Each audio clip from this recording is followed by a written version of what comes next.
Profesor Curry originalmente es ingeniero en electrónica de la Universidad Anáhuac. Tiene una maestría en la Universidad de Illinois en computación. Igualmente tiene un doctorado en ciencias de la computación en la Universidad Kennedy Western. Es autor de al menos 9 libros de texto, de al menos 110 artículos publicados en revistas y conferencias internacionales. Ha tenido 2 veces el honor de recibir la Medalla del Mérito Universitario de la UNAM. Ha dirigido al menos 35 tesis de maestría y doctorado. Tiene un buen número de citas. Por supuesto, es miembro del Sistema Nacional de Investigadores. Entre otros reconocimientos a su investigación, él ha ganado, él recibió el premio al mejor trabajo de investigación durante la 7ª Conferencia Industrial en Minería de Datos en Leipzig, Alemania. Ha sido presidente de la Sociedad Mexicana de Inteligencia Artificial. Pertenece al Comité Evaluador del CONACYT en la parte de computación. También ha sido empresario, por lo tanto él sí va a saber de aplicaciones. Fue socio fundador de 2 compañías, de Micromex y de IDET. Fue también director de investigación aplicada en el famoso CIC, el Centro de Investigación en Computación del IPN. Es miembro del Consejo de Iberamia y miembro de la Academia Mexicana de Informática. Es miembro de diferentes tipos de sociedades en su área y actualmente es profesor distinguido del Instituto Tecnológico Autónomo de México, el ITAM. Es miembro del Comité Doctoral del Posgrado en Ciencia e Ingeniería en Computación en la UNAM y, por si fuera poco, también es consultor externo de Vancomer. Entonces, es un gran placer para mí introducir al profesor Ángel Curry. Bueno,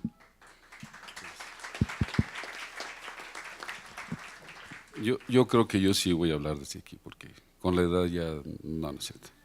Quisiera antes que nada empezar por agradecer a Infotec por organizar esta reunión, al doctor Villaseñor por haberme hecho el favor de invitarme, y al doctor Gómez Larrañaga por todas las atenciones que ha tenido conmigo en estos 2 días. Y quiero empezar dándoles un par de disculpas. La primera es que voy a hablar en español, entonces todos aquellos que necesitan de traducción simultánea, por favor, ahorita pueden pedirla para que puedan entenderme los que no hablen español. Y la otra es que mi presentación no tiene muchas ecuaciones, entonces lamento eso. Va a haber una ecuación y se las voy a avisar con tiempo para que puedan aplaudir. Pero la verdad de las cosas es que después de haber tenido la oportunidad de asistir a la sesión de ayer matutina, no pude quedarme todo el día por otras actividades. Me di cuenta de que la audiencia es una audiencia heterogénea, y yo sé que la mayor parte de ustedes son topólogos y que todos ustedes son matemáticos de alto nivel. Entonces les pido una disculpa porque voy a tratar de no utilizar mucha matemática y esas cosas, ¿no? Bueno, entonces voy a hablarles un poquito de una cosa que se llama inteligencia computacional, y dice ahí en el título: para el minado de conjuntos de datos integralmente reducidos. Ese título, por supuesto, es inentendible si no se los explico, entonces voy a tratar de explicárselos. No sé cómo le hacemos para que me hagan el favor de irle cambiando, les hago así o cómo le hacemos. ¿Le cambian, por favor? ¿O cómo le hago? Bueno, no sé con quién estoy hablando. ¿Cómo hago para cambiar las diapositivas?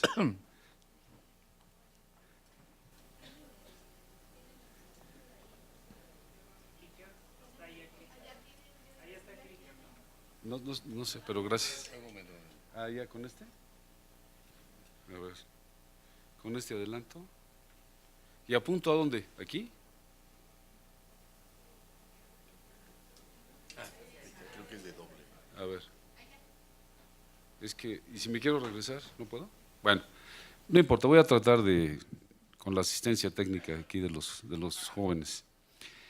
Y, quiero empezar por platicarles un poquito la agenda de la plática que aquí, acá, contra la. Ok, gracias. Primero, Big Data es un término, un fenómeno, y ayer en las pláticas dijeron, y yo coincido, Big Data está aquí para quedarse, ¿no? Pero induce un dilema tecnológico del cual quisiera hablar un poquitito. Y luego, acerca de una posible solución conceptual a ese dilema que se induce, que tiene que ver con el manejo de la información, con un concepto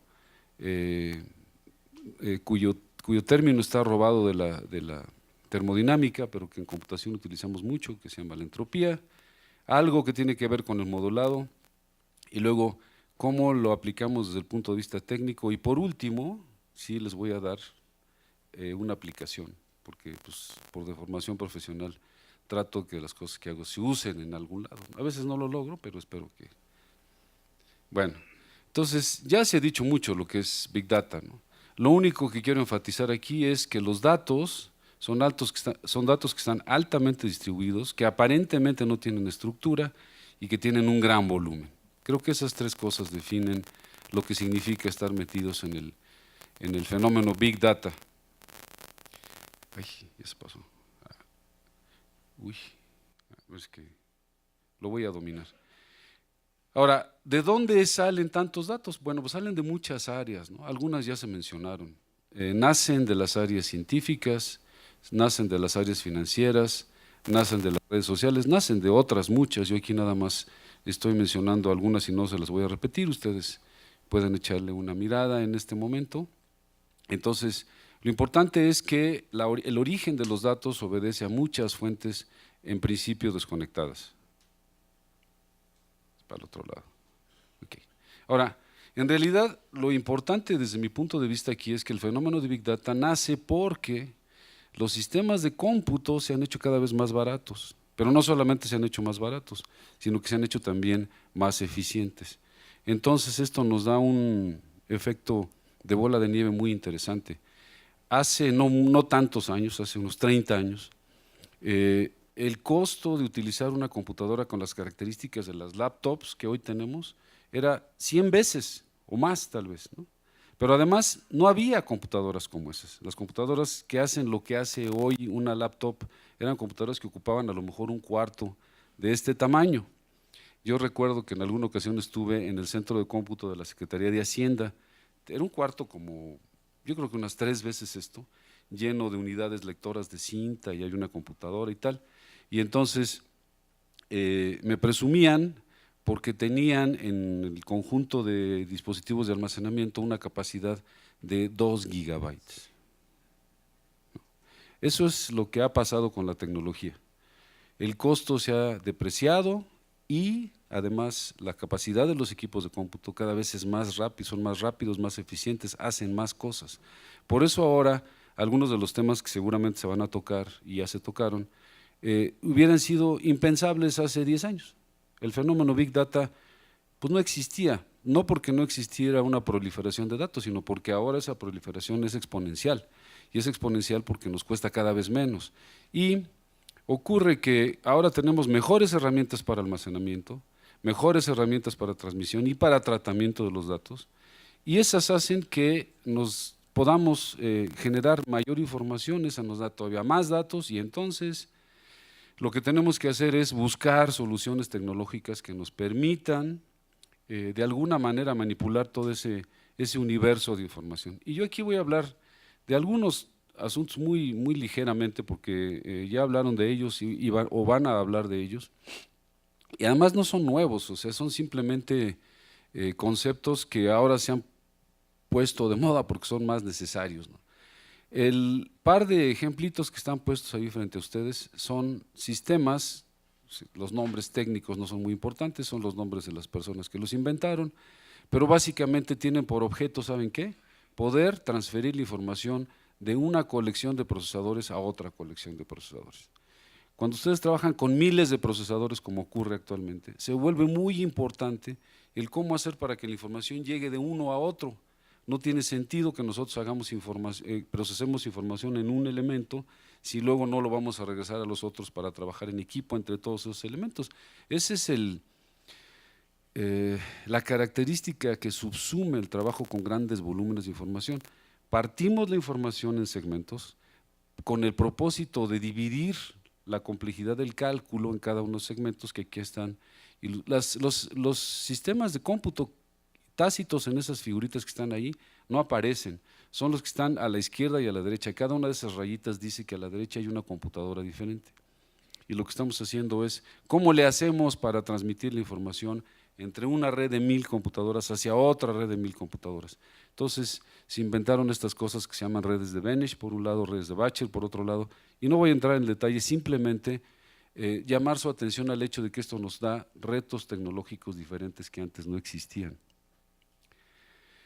Por otro lado, lo que ha prevalecido últimamente por la gran cantidad de información que tenemos es la necesidad de trabajar cómputo paralelo, que es lo que les mencionaba yo hace un momento, la optimización de los algoritmos de agrupamiento, el tema del análisis topológico tiene que ver con eso, cómo optimizamos los algoritmos de agrupamiento, el hecho de que se trabaje ahora con cómputo distribuido y la computación en redes, son algunas de las tecnologías que están más en boga.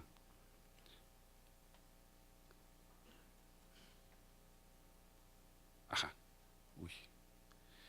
Y luego además se están explorando nuevos paradigmas por la misma razón. Voy a brevísimamente.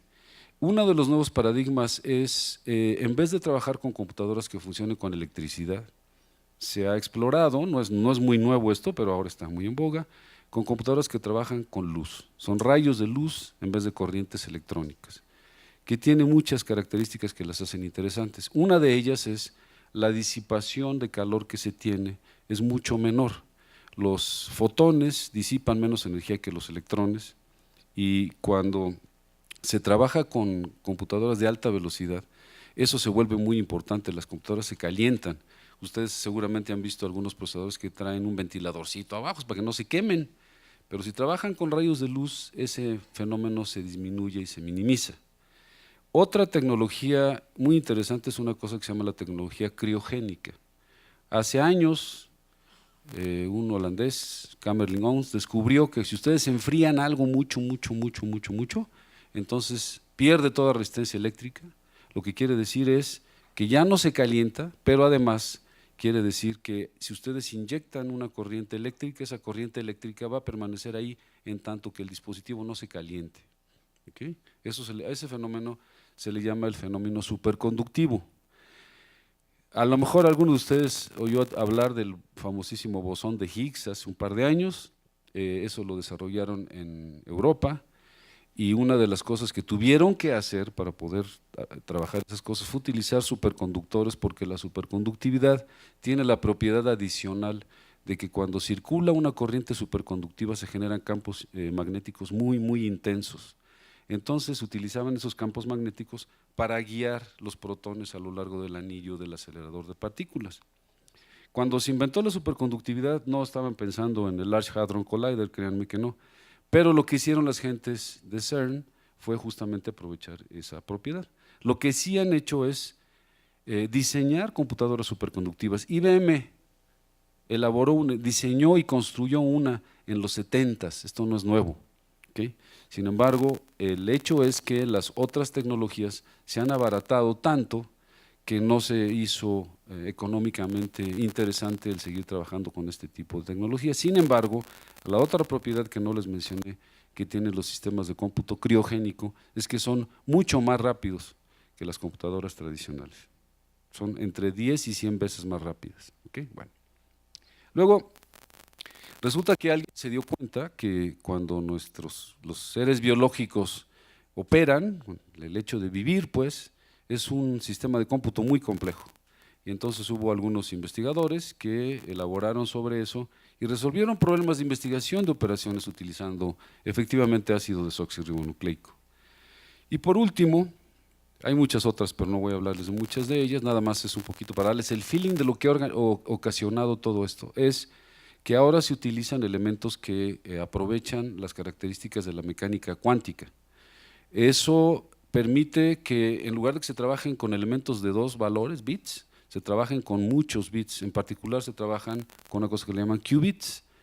No voy a entrar en el detalle de eso, pero lo interesante es que está abriendo nuevas fronteras para que ahora se tengan tecnologías que vayan más allá de las limitaciones físicas de los sistemas actuales. No olviden ustedes que los transistores que siguen estando en nuestros Apples y Pentiums y demás, esos se empezaron a usar a finales de los 40, mediados de los 40, ¿no? Entonces es una tecnología ya madura, ya muy conocida.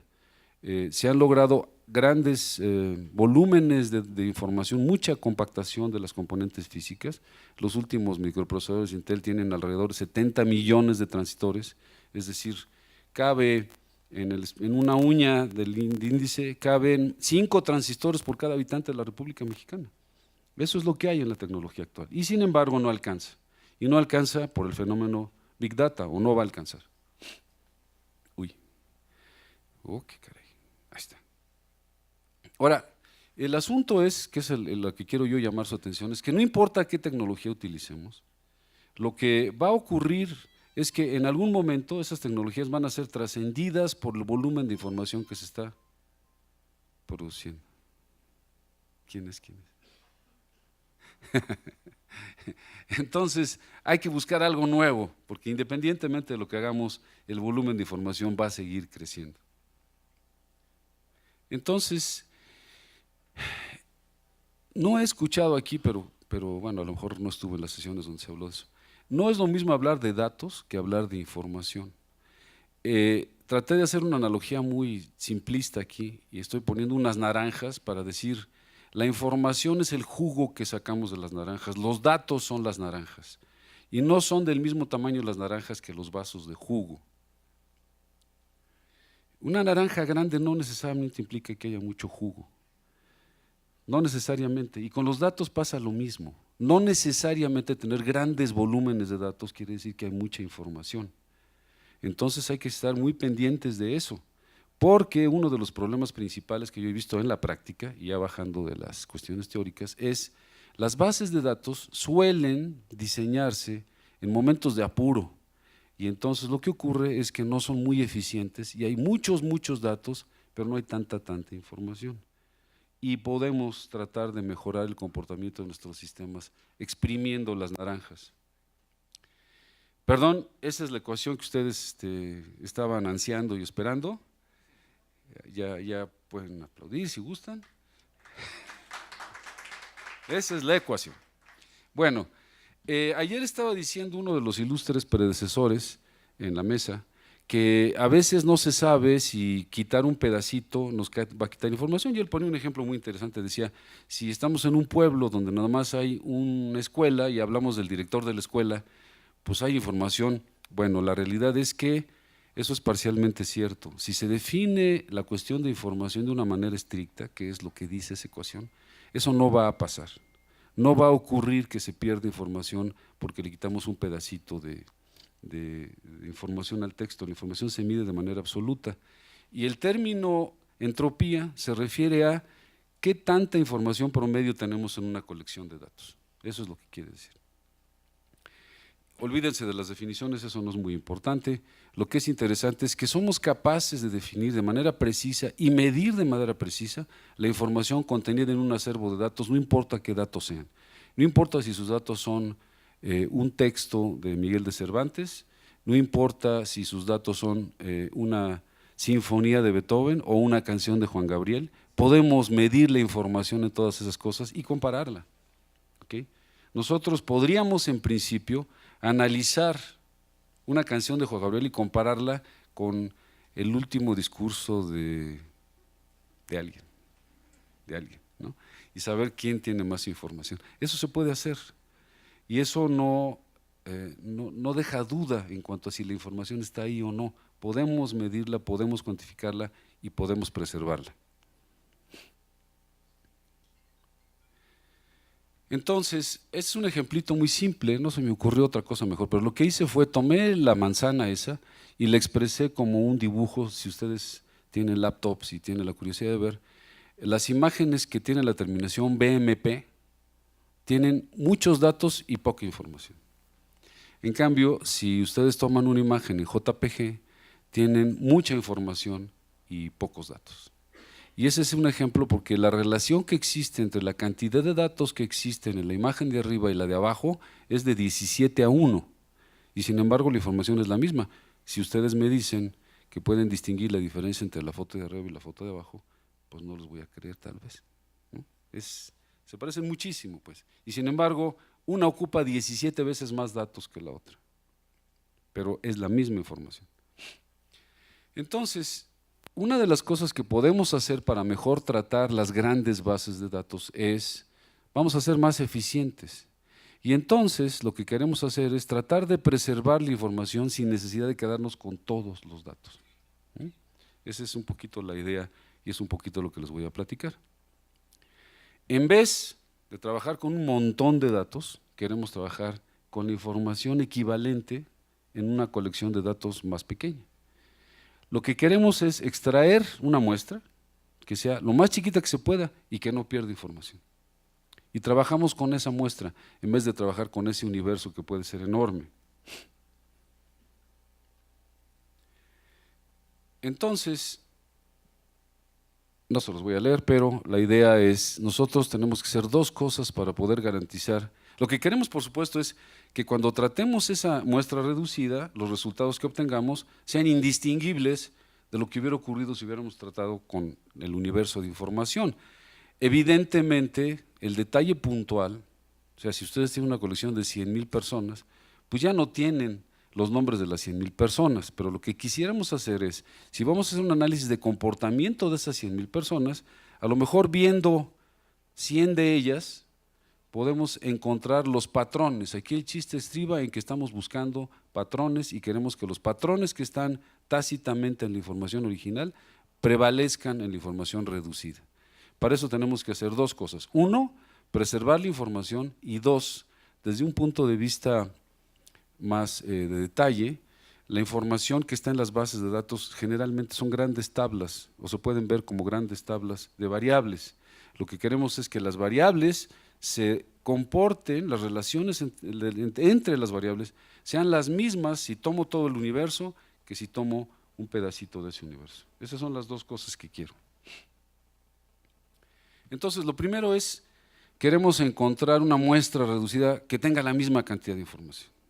Y en segundo lugar, queremos modelar. La palabra modelar aquí quiere decir encontrar las funciones, como no es una plática sin ecuaciones, no les puedo poner ecuaciones. Creo que sí hay una por ahí al rato.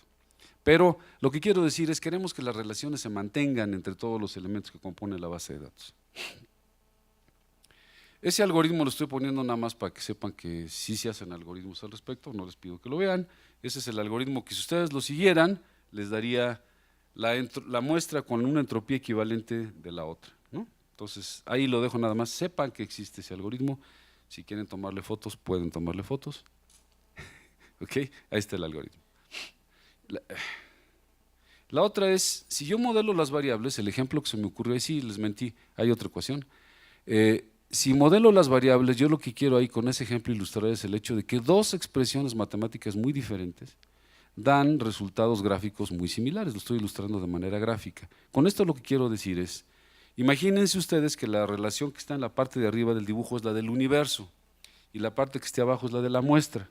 Lo que yo quiero es encontrar esas equivalencias. Quiero que no importa cuál sea la forma matemática que modele las variables, estas exhiban el mismo comportamiento. Y entonces pido dos cosas. Una, que la información no se pierda y dos, que las relaciones entre todas las variables se mantengan en un nivel de certeza tal que yo pueda garantizar que si veo la muestra esa chiquita, no voy a darme cuenta de que estoy trabajando con esa muestra chiquita en vez de todo ese universo grande. Esa es mi meta.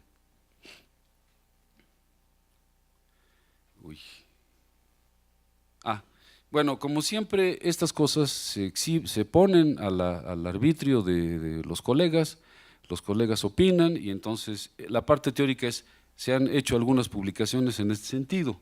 O sea, lo que les quiero decir, esta no es una idea que carezca de formalismo, sí tiene cierto formalismo, lo que he tratado es de aliviarlos a ustedes de la carga del formalismo, ¿no? Pero entonces, si a alguno de ustedes les interesa, pues ahí están los lugares donde esas cosas se han publicado, y ahí sí hay un montón de ecuaciones y cosas así, ¿no? Para todos los que… Bueno, pero lo interesante para mí es, esto se ha usado, y les voy a platicar de un caso de estudio. El caso de estudio, y esa es la parte que tiene que ver con minería de datos. El caso de estudio es, se tomó una empresa muy grande, voy a decir la compañía por razones obvias, tiene grandes bases de datos y tiene un montón de necesidades, y de lo que se trataba era de decirles de qué tamaño tenía que ser esa pequeña base de datos y qué características debería de tener, y ahora, señores, trabajen con esa, no trabajen con su universo enorme. Y entonces, ya se me está acabando el tiempo, el modelo que está ilustrado, la parte de arriba es el modelo que se obtuvo de la muestra y lo que está abajo es el que se obtuvo de los datos originales, y ustedes observarán, aunque sea muy rápidamente, que la diferencia entre los resultados, lo que está en esas gráficas de pie son los clústeres en los que encontramos la subdivisión de los clientes de esta compañía. Entonces se encontraron esos clústeres y los numeramos con mucha originalidad ABCDF. Y entonces, si ustedes comparan el clúster A de la muestra con el clúster A del universo, entre las dos cosas existe un 3%, 1%, 3%, 3% y 0% de diferencia. Es decir, si ustedes analizan la muestra y analizan estos clústeres, van a ver que son prácticamente idénticos. Bueno, con un error del 3%, en el peor de los casos. Y luego, además, la otra cosa que hicimos fue decir, bueno, si nos dieran la muestra y sacáramos de los clústeres a los clientes que están ahí metidos, ¿qué diferencia existiría entre sacarlos de los clústeres originales o de la muestra? Tampoco, ninguna, ¿sí? Es exactamente igual trabajar con la muestra que trabajar con el universo completo. Uy. Y entonces aquí el resultado fue muy interesante. En esta compañía, para armar la colección de datos para que los ejecutivos pudieran tomar decisiones, les tomaba 35 días, porque eran un montón de bases de datos las que tenían que armar. ¿Okay? Bueno, ahora lo hacen en 10, porque ya no arman toda esa cosa enorme, arman un subconjunto equivalente. ¿Okay? Y entonces ahora las decisiones estratégicas, que es para lo que lo querían, las pueden tomar pues muy rápidamente. Ahora toda su base de datos, esa base reducida, va en la laptop de los ejecutivos. ¿Okay? Antes tenían que entrar a las redes del sistema para poder hacer eso. Y esta metodología se puso a prueba 6 meses y como resultó bien, esto se adoptó a nivel internacional en esta compañía. ¿Okay? Entonces ahora lo que hacen es que en todos los países hacen algo así.